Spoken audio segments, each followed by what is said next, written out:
Hello friend, स्वागत है आप सभी का आपका अपना परिवार जुनून क्लासेस शेखपुरा में। आज का इस वीडियो में हम जानेंगे class 10th Bihar board class 10th chemistry के सिलेबस को। केमिस्ट्री में हमको किन किन टॉपिक को अच्छे से अध्ययन करना है, जिससे कि क्लास 10th के जो बोर्ड एग्जाम है 2025 में होने वाला, उनमें सारे क्वेश्चन आपसे बन सके। जो भी स्टूडेंट फर्स्ट बार हमारे चैनल पर विजिट कर रहे हैं, तो वो स्टूडेंट से आप लोगों से गुजारिश है कि आप लोग चैनल को सब्सक्राइब जरूर कीजिएगा, क्योंकि इस चैनल के माध्यम से आप सबको स्टडी मटेरियल प्रोवाइड किया जाता है क्लास 10th 11th और 12th special for science and class 10th all subject. चलिए देखते हैं बिहार बोर्ड 10th एग्जाम 2025 से रिलेटेड रसायन विज्ञान के सभी महत्वपूर्ण टॉपिक। इसमें हम रसायन शास्त्र, जो कि 10th में जो एक सब्जेक्ट होते हैं साइंस, जिसमें आपको 100 मार्क्स के एग्जाम होते हैं और 3 बुक्स पढ़ने होते हैं आपको। एक होते हैं भौतिक विज्ञान, एक होते हैं रसायन विज्ञान, एक होते हैं जीव विज्ञान। तो हमने ऑलरेडी भौतिक विज्ञान और जीव विज्ञान के ऊपर डिस्कस कर चुके हैं। अगर आप लोग उसको नहीं देखे हैं तो उसका लिंक हम इस वीडियो के डिस्क्रिप्शन में डाल देंगे, आप लोग जाकर के जरूर देख लीजिएगा। चलिए चलते हैं रसायन विज्ञान की ओर। इसमें रसायन विज्ञान के जो सभी महत्वपूर्ण टॉपिक है, रसायन विज्ञान में 6 चैप्टर होते हैं। कितने चैप्टर होते हैं? 6 चैप्टर। फर्स्ट चैप्टर जो है इसका, फर्स्ट चैप्टर का नाम है आपको रासायनिक अभिक्रिया और समीकरण। ये बहुत ही इंपॉर्टेंट चैप्टर है। ये जो है बहुत ही इंपॉर्टेंट चैप्टर है, फर्स्ट चैप्टर रासायनिक अभिक्रिया और समीकरण। इससे बहुत सारे क्वेश्चन आपको एग्जाम में देखने को मिलेंगे।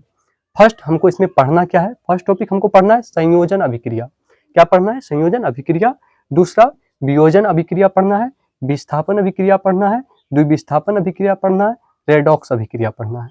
इतने अभिक्रिया हमको इस चैप्टर के अंतर्गत में इंपॉर्टेंट टॉपिक आपको जो हम बता रहे हैं, इन सभी अभिक्रिया को आपको अच्छे से देख लेना है। ये सभी अभिक्रिया आपको एग्जाम में जरूर आते हैं और लगातार आते रहते हैं, इस बार भी जरूर आएंगे। रेडॉक्स जो होता है, इसमें आपको आता है एक अपचयन अभिक्रिया, एक आता है उपचयन अभिक्रिया। अपचयन, एक आता है उपचयन। उसके बाद एक और अभिक्रिया के बारे में पूछा जाता है, जो कि इस चैप्टर का मोस्ट इंपोर्टेंट क्वेश्चन है। वो अभिक्रिया है आपका ऊष्माक्षेपी और ऊष्माशोषी अभिक्रिया। ये जो ऊष्माक्षेपी और ऊष्माशोषी अभिक्रिया है, ये इससे आपको ऑब्जेक्टिव में भी क्वेश्चन बनते हैं, कई साल सब्जेक्टिव में भी पूछे जाते हैं। ये आपको मोस्ट इंपोर्टेंट क्वेश्चन है, इसको नोट कर लीजिएगा। नेक्स्ट हम चलते हैं चैप्टर नंबर 2 की ओर। चैप्टर नंबर 2 जो है, उनका नाम है अम्ल, क्षार और लवण। क्या नाम है 2 का? अम्ल, क्षार और लवण। चैप्टर नंबर 2 का नाम है। इसमें हम अम्ल के बारे में पढ़ेंगे, क्षार के बारे में पढ़ेंगे, लवण के बारे में पढ़ेंगे। आप इस चैप्टर के अम्ल और क्षार और लवण के बारे में क्लास 8 में भी अच्छे से अध्ययन कर चुके होंगे। तो चलिए देखते हैं क्लास 10th में हमको अम्ल, क्षार और लवण के बारे में क्या पढ़ना है। अम्ल और क्षार और लवण के रासायनिक गुण पढ़ने हैं। क्या पढ़ना है? केमिकल प्रॉपर्टीज, अम्ल, क्षार और लवण की। और हमको पढ़ना है इसमें लिटमस परीक्षण। और एक बात बताना चाहते हैं आप लोगों को कि आज तो हम सिलेबस का डिस्कशन कर रहे हैं, बहुत सारे सब्जेक्ट का सिलेबस डिस्कशन हो चुका है। अब इस चैनल के माध्यम से आप लोगों को प्रत्येक सब्जेक्ट का अलग अलग क्लास प्रोवाइड किया जाएगा। आप लोग इस चैनल से जुड़िए और आप लोगों अच्छे से अच्छे मार्क्स क्लास 10th 11th और 12th में लाइए, क्योंकि हमारा मकसद है टॉपर बनाना आप लोगों को। तो टॉपर बनाने के लिए सही गाइडेंस की आवश्यकता होती है। पढ़ते तो सभी हैं, लेकिन सही गाइडेंस की कमी के कारण वो लोग टॉपर नहीं बन पाते हैं। क्यों? आप जानते होंगे कि गुरु के बिना ज्ञान नहीं होता। एक सही रास्ता दिखाने वाला आदमी अगर आपको मिल जाए तो आप कुछ भी कर सकते हैं। इसके ऊपर एक उदाहरण आपको हम बता सकते हैं। मान लीजिए किसी के पिताजी या माँ कोई भी अच्छे काम में या कोई भी फील्ड में हो, या बिजनेसमैन में हो, बिजनेस के क्षेत्र में हो, या सरकारी जॉब में हो, कोई भी चीज़ में हो, पहले से अगर ऑलरेडी उसके परिवार में कोई है, तो उस लड़का या लड़की को सक्सेस होने में दिक्कत नहीं होता और उस क्षेत्र में जाने में, क्योंकि उसको उस क्षेत्र के बारे में अनुभव होता है, उसके परिवार के लोगों को जानकारी होती है और उसको ये बताया जाता है कि इस क्षेत्र में कैसे जा सकते हैं, इस रास्ते पे हम कैसे चल सकते हैं, कितने जल्दी हम सक्सेस की सीढ़ी चढ़ सकते हैं। अच्छे से अब हमको इसको देखना है। इसमें हम पढ़ेंगे लवणों के उपयोग। क्या पढ़ेंगे? लवणों के उपयोग और रासायनिक सूत्र और रासायनिक नाम। लवण के उपयोग को पढ़ेंगे, लवण के रासायनिक सूत्र पढ़ेंगे और रासायनिक नाम को पढ़ेंगे। अच्छे से आप लोगों को समझ में आ रहा होगा। अगर समझ में आ रहा होगा तो वीडियो को लाइक जरूर कीजिएगा। चलिए नेक्स्ट चलते हैं थर्ड चैप्टर की ओर। इसमें दिया है धातु और अधातु।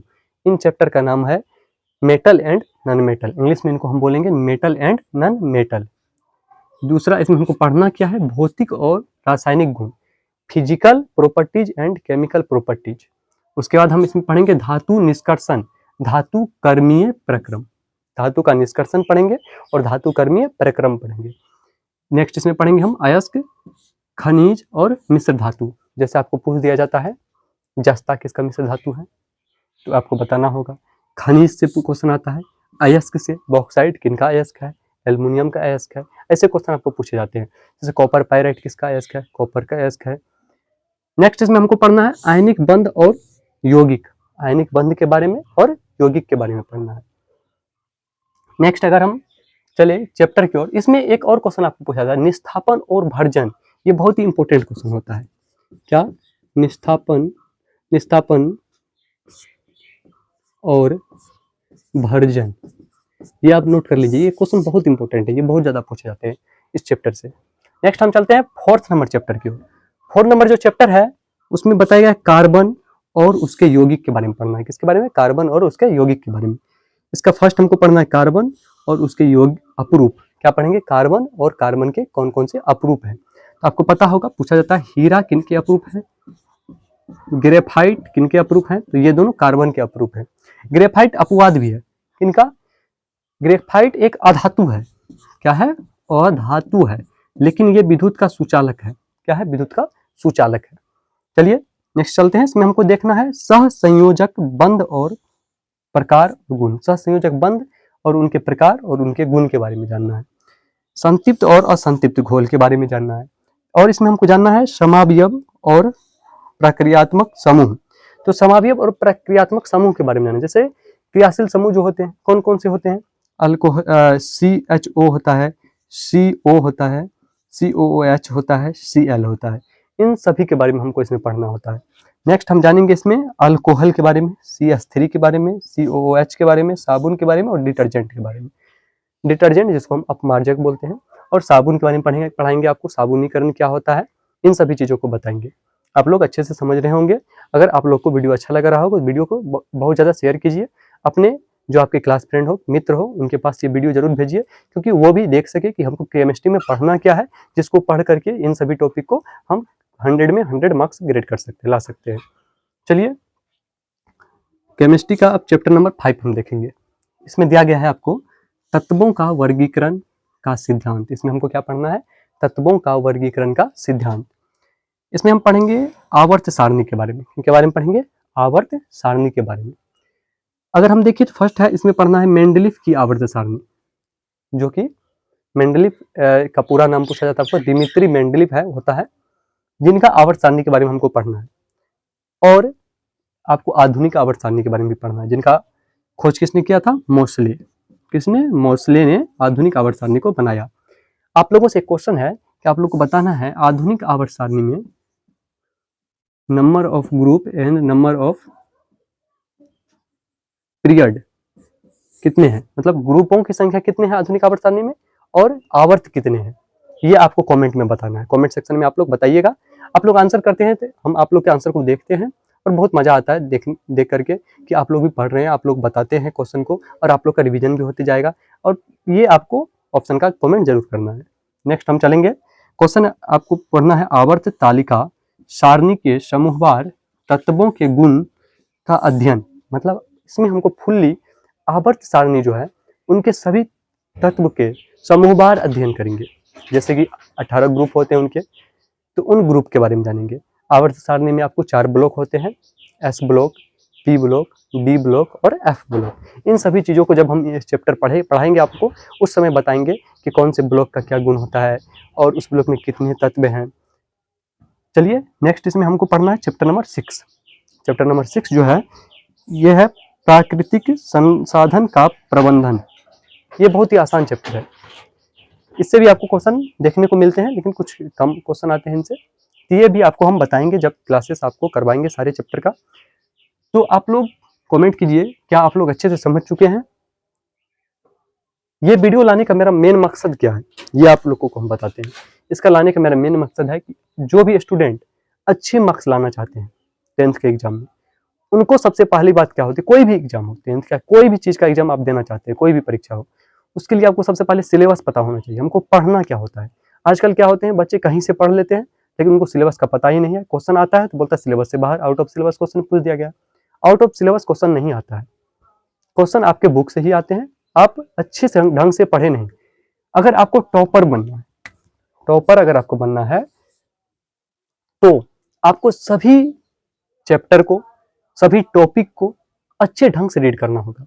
कुछ बच्चे कहते हैं सर बताइए कौन से टॉपिक पढ़े, कौन से टॉपिक को स्किप कर दे।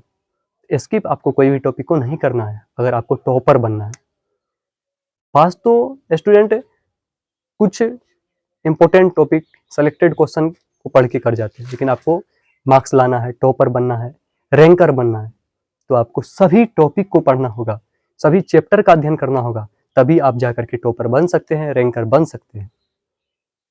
अगर आपको ये वीडियो अच्छा लगा हो, चैनल को सब्सक्राइब कीजिए, वीडियो को लाइक कीजिए और ज़्यादा से ज़्यादा शेयर कीजिए। चलिए मिलते हैं फिर नेक्स्ट वीडियो में। फिर नेक्स्ट वीडियो में मुलाकात होगी, अगले किसी सब्जेक्ट के बारे में आप लोगों को बताएंगे। तब तक के लिए जय हिंद, जय भारत।